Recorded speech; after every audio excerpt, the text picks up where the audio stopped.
stuck in the middle, right, of a non-prioritized part of supply chain coming out of a bunch of different systems, trying to satisfy, especially procurement individuals, trying to satisfy many desires, opinions, demand, and it also often makes it very difficult to do at scale. So you're, again, reacting and chasing.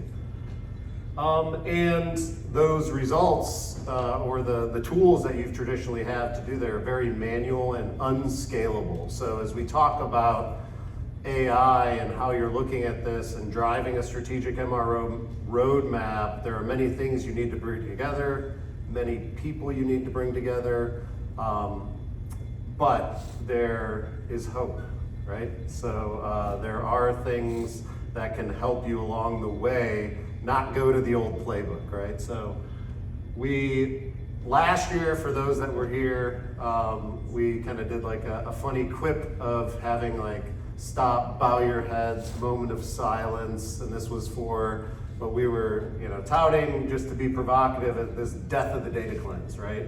No longer do you have to take years and years chasing perfect data. Again, it's back to what Antoine said, it's about the outcome. So as a continuation of that, what we would like each and every one of you to do, and I'd like to just take a quick survey because we've heard it already this morning. How many of you out there are focused on procurement transformation in MRO, but specifically around tail spend? Anyone trying to get a handle on their tail spend? All right, cool.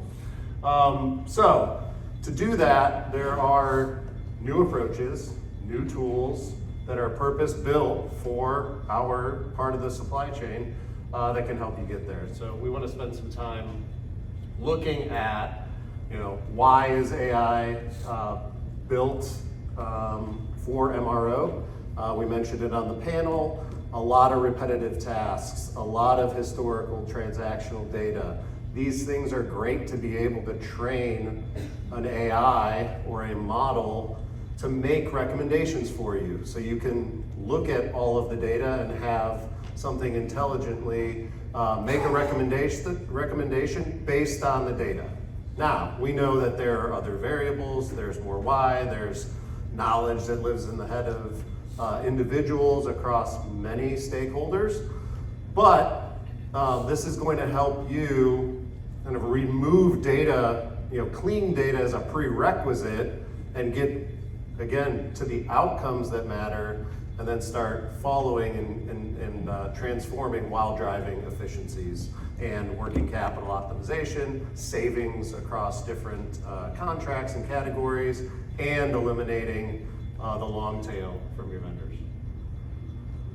So Verusen, we are a purpose-built AI company for MRO. We started building what we call the Verusen Material Graph over 6 years ago, understanding that we can train an AI to understand that non-standard natural language in your ERP, EAM systems. And because of that training, we're able to make the most trustworthy recommendations on your inventory, your spend, and your risk. And we manage this across over 8 billion, soon to be over $10 billion in transactional history, inventory, spend, and it drives not only economic outcomes, but operational outcomes. So that's a really important part of how you can utilize AI across your MRO supply chain, is start bringing people together so that and I look at procurement as really the leader that can drive this transformation. It's been for so long a challenge of fulfilling that demand or getting the maintenance team or the storeroom team to honor the contracts that you're negotiating and buy off of them. And I really see procurement as a strategic driving function that can drive significant economic value, but also scalable processes and operational value across those stakeholders. This is really interesting. I would garner to say that any of your organizations, your inventory and your spend looks something like this, right? There's this fast moving part that you work with your customer, or you work with your vendors on, you get VMI, you're always looking to optimize this. But then there's this huge chunk that you just can't wrap your arms around. We do this isn't novel. Like, you can go probably find how much slow moving, how much non-moving, how much free text PO spend do I have, and that's grown considerably over the years. But this is where you have to start, and there are certain elements that can take you from this, which is like, hey, this is what we need. MRO is a huge insurance policy. You know, how do we start? I mean, I have to react to these things as a procurement leader.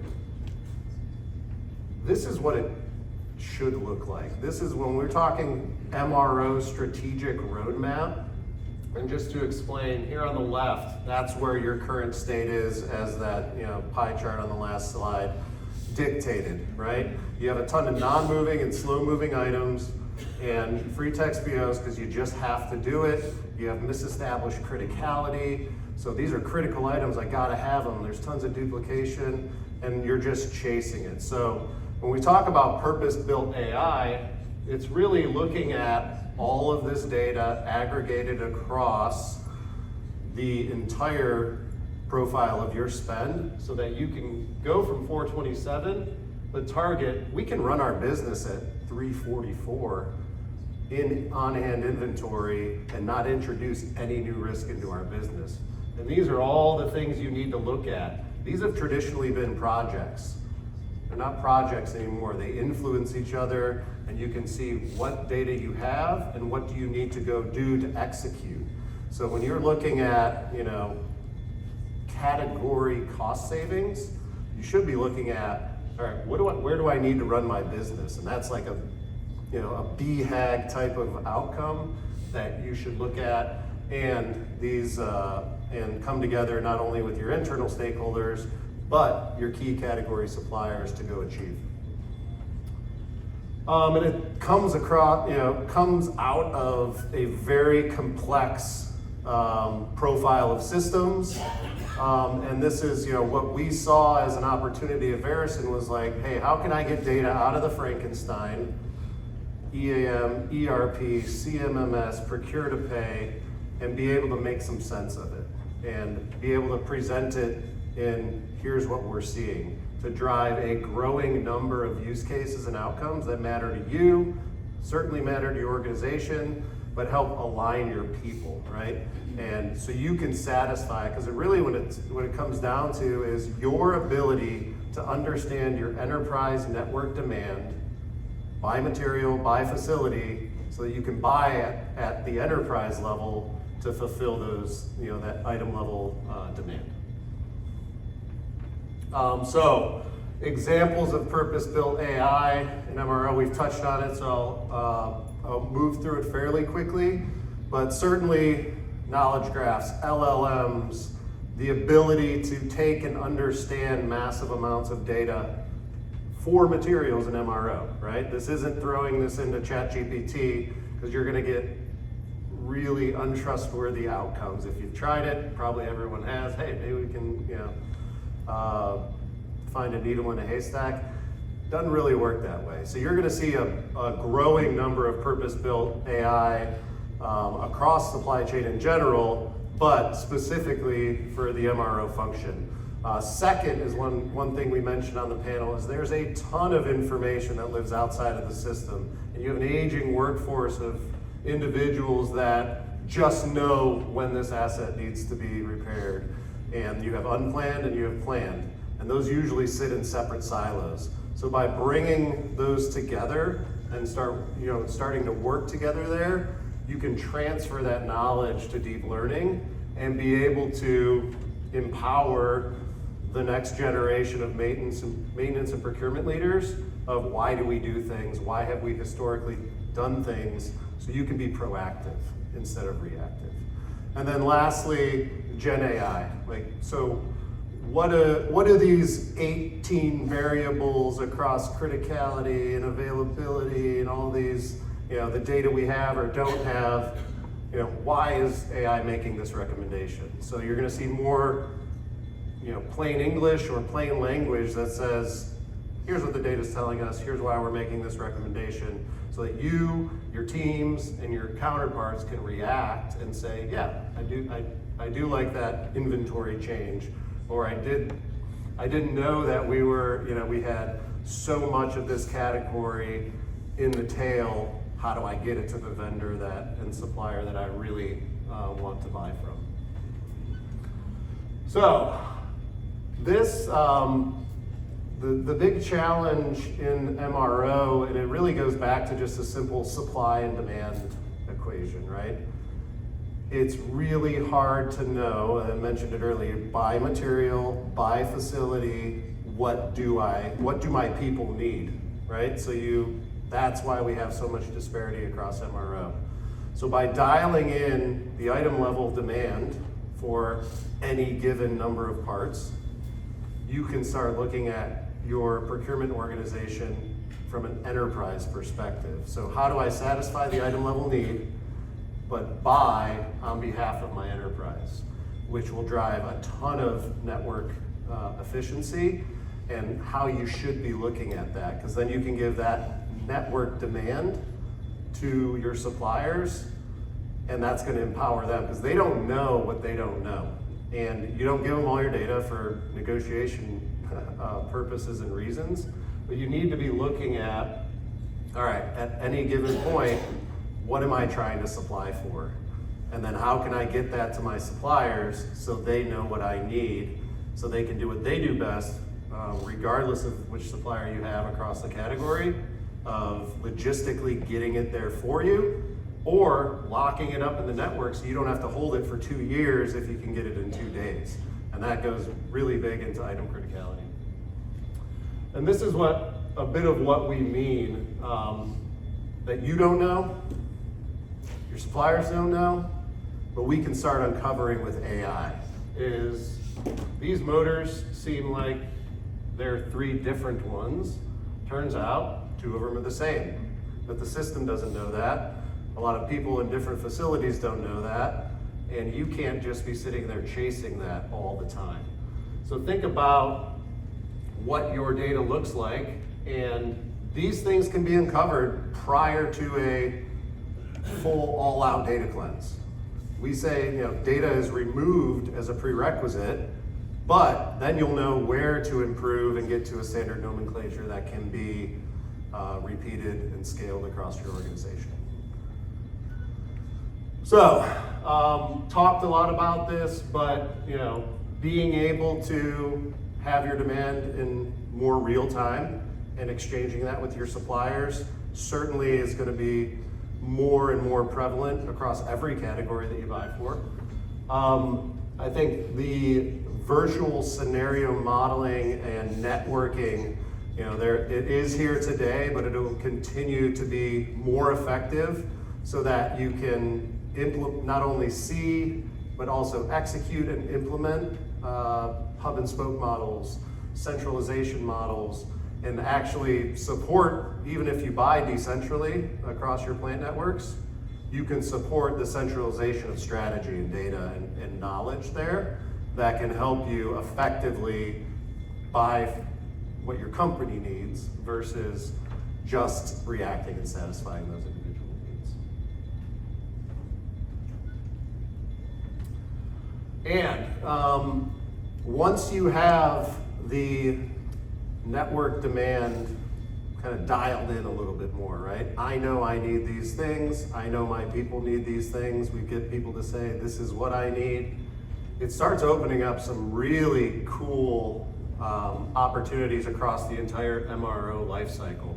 So at Verusen, we've started beginning what we're calling trusted ecosystem, where you can plug us in. We can find things that you don't see, your suppliers don't see, but give you kind of that path to where should I be across all these different aspects.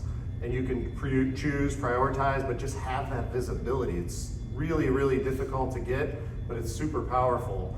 So that you not only are just buying new things and holding them in inventory and buying on new contracts, but you're also able to say, of the materials I use, what could I repair instead of buying new and save 40%? Keep one new and put it on a planned repair schedule. What of the materials I use across my 100 facilities, what is a VMI candidate? How can I get that to my suppliers that support VMI or vending?